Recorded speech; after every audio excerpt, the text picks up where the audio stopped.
Okay, Susannah here. I'm in New York. I've just ran around Central Park, which has taken an hour. In fact, 1 hour and 1 second. And I was attempting to wait until my face was less red to shoot this video. I probably should have shot it before I even started the run, but never mind, too late. But I'm not going to wait until I'm less red because I got to go meet up with my son, who's 19, and we're going to go jet skiing around the Statue of Liberty this afternoon, which will be really cool. So Arthur wanted me to do a bunch of videos while I was here on things that people have emailed in or phoned up and asked us about. So if you can forgive the red face, I've just been running and it's a beautiful hot July day in New York. We'll just get going, shall we?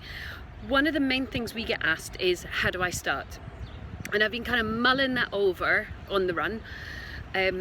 Just because I think about where I'm at now and where I was at, and a lot of that is actually a kind of mental perception. Oh well, never mind. And it's about, I can't do that because. So in property there are three things, aren't there? There's time, money and skills. And my perception when I started was that money was the big blocker, because of course I wasn't sat there with a lot of money. You know, my kind of basic story is I'm head of household. My guys are now 19 and 22 as we speak, and I'm in New York with my son, meeting up with my sister and her husband, which is grand. And property did this. You know, my daughter's 22, just about to turn 23, and she's just worked for a year in my business. And again, property did that, and I really, that gave her a great amount of opportunities. But I was head of household, which I think is a kind of way of saying single parent, just because of the connotations that are involved in single parent. What did that mean? It meant I had to do twice the work, twice the hugs, twice the cuddles, twice the work and twice the financial responsibility, with only one set of hands to be able to do everything. So I felt pressure. I had decent jobs. I was lucky enough to be able to support my family, but I worked full time. Childcare was very expensive.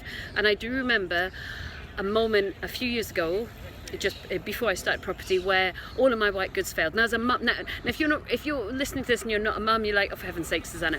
But as a mum, like your washing machine's more or less your best friend, you know, when your kids are little. And every single white good failed, and I didn't ever go into debt because I had such responsibilities. And I remember just feeling not distraught, but just without any safety, because I couldn't afford to buy the white goods that were keeping my family clean all in one go, and I needed a fridge freezer, a dishwasher, a tumble dryer and a washing machine.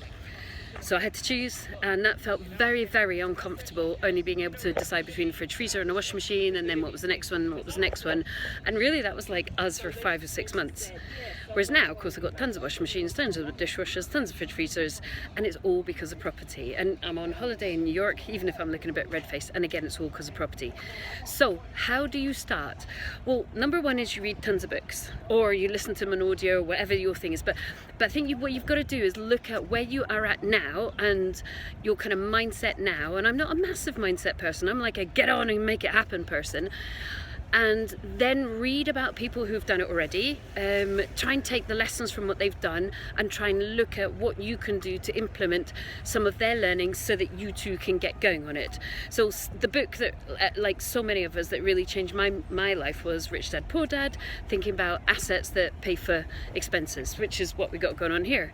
You know, I'm incredibly grateful for my properties, incredibly grateful for my team, and I'm in New York getting red-faced and running around. So do some good reading. We published loads of book lists for you guys. Rich Dad Poor Dad is fantastic. All of the usual guys that you know about are fantastic. I actually started reading Andy Shaw because he was one of the early ones when I lived up in Scotland. You know, I mean, it's not published now and the guy didn't do very well, but the concept of below market value, I just really hadn't thought about that before. Now you're really going to see my red face, sorry. And that was amazing, just to read up that this stuff existed, that you can buy a property at basically warehouse prices, you know, wholesale prices rather than retail prices, and then you can either refinance them and rent them out and pull your money back out either immediately or get paid to own the house from lending, or have a payback period of a small number of months. Or you can buy houses at discount price and then renovate them and sell them and make a 20% markup. I mean, stunning. And of course, if you're selling something at £5, well, your markup's going to be quite low. But if you're selling something at 300,000 and you got 20% markup, that's 60 grand, which is more than most people earn in a year.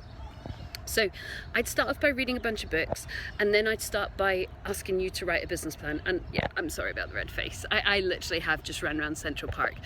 And that business plan probably early on is going to be, oh, excuse me, my camera skills, is probably just going to be, I mean, my first business plan was 16 pages. And that's because I was terrified. You know, I was terrified of getting it wrong. I was terrified of getting my maths wrong. And I just thought, I have to belt and brace this and figure this whole thing out. So I want you to write a business plan for 1 year and for 5 years. Now, we do templates of business plans. We've got the business plan pack if you want to have a look at that. Why I want 1 year and why I want 5 years is 1 year is like, okay, so what am I going to do now, today, next month, the month after that? Whereas 5 years is like, well, how do I want my life to be? What does it look like? And therefore, then you can understand what really your 1 year plan should be. Now, the chances are in that business plan, you'll be sat there going, well, I don't have the money to do this. Me neither. So then you need to look at the 3 sets of resource, which is time, money, and skills, and figure out how on earth to bring time, money, and skills into your business. So money, personally, I raised £600,000, bought a £1.8 million portfolio, and jumped out my day job, thereby bringing time into my business. And whilst I was doing that whole time, I still have the same mentor, but had a mentor, thereby bringing skills into my business. So I know that sounds very kind of vague. Okay, so I read a bunch of books, I write a business plan, and then I figure out how I solve the problem of time, money, and skills. But you've kind of got to start, haven't you? You literally have got to put one foot in front of the other and start making mistakes. Don't expect things to be perfect, because they won't be. You will screw up on everything, or most things, or well done if you don't. Don't expect to have a smooth ride. I've been in New York for like 2 days, and I've had 2 messages from 2 of my different mentoring clients, both saying, Suze, I got problems with this, this, and this. Do you think you can give me a hand? Yeah, no problem. You know, just because I've been there. You know, this thing didn't go easily, but do expect to start and then to be able to navigate those problems. So read books, write a business plan, figure out how you're going to fill the gaps in your resources, which are time, money, and skills. And then the critical thing for me was actually writing a cash flow projection for about 18 months out. Why was that critical? Because I started with 60 grand out my own mortgage, and then I borrowed 600 grand. And if I had got that wrong, oh my word, can you imagine? It would have been awful for everybody involved, particularly for the people from whom I borrowed the money. But as it was, I projected out 18 months business cash flow plan, and it's just an Excel spreadsheet. I mean, we give it to our mentoring clients, but it is nothing fancy. You can make one yourself. Let's just sit down in Central Park. You can make one yourself out of Excel, which is money in, money out, and you sort it by date. So you put like date, item, category, and then a plus if the money's coming in, or a minus if the money's coming out, and then your next column, it basically adds it up. So what you can do is add in all the things you're going to spend, like say you buy a house, and you think, well, I'm going to be paying the bridging every month on the date of, and then I'm going to turn it to mortgage, and then council tax, water rates, bills, renovation costs, legals, and then okay, so I'm going to get rent in, but that's not going to start for about, I don't know, 2.5 months. So you put the date of when you're going to pay all this stuff out, then you put the date of when you're going to get the income in, and then you can sort it by date. Voila. If you project out for 18 months, it shows you the positives and the negatives.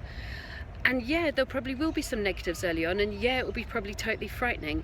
But what that shows you is, okay, after you have a sleepless night, I got a couple of gaps to fill, which are cash flow gaps. So how am I going to do that? Am I going to go formal funding, and am I going informal funding, or maybe am I going to switch from a buy-to-let strategy to early on a buy-to-sell strategy, which will give me more lump sums of cash? So you figure it out. So for me, it was read loads, get into the mindset of what other people have done, because to be honest, if I've done it, you can do it. You know, I'm red-faced having done a run for an hour and 1 second around I wasn't going to run any longer than an hour around Central Park.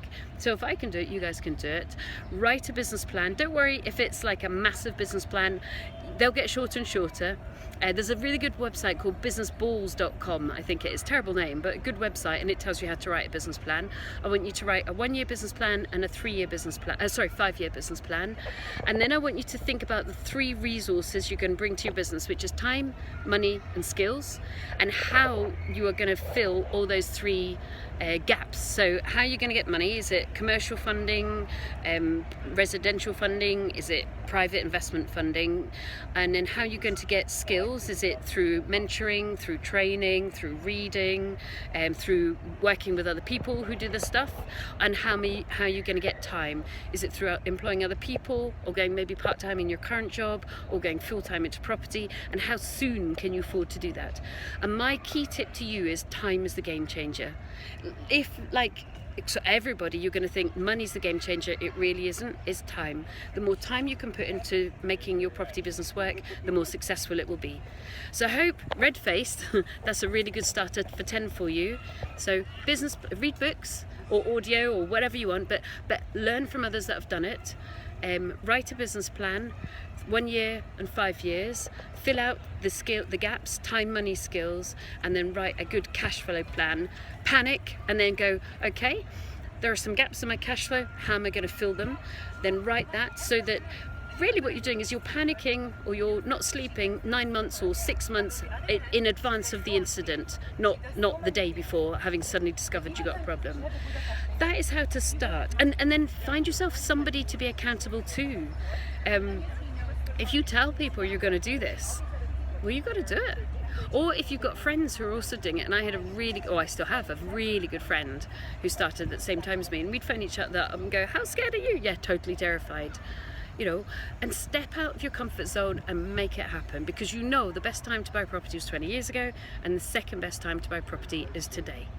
So I hope that's a good starter for 10. We've got loads of other resources for you on our website, and I'm going to do a whole bunch more videos while I'm here in New York about some of the key questions that we get asked by people.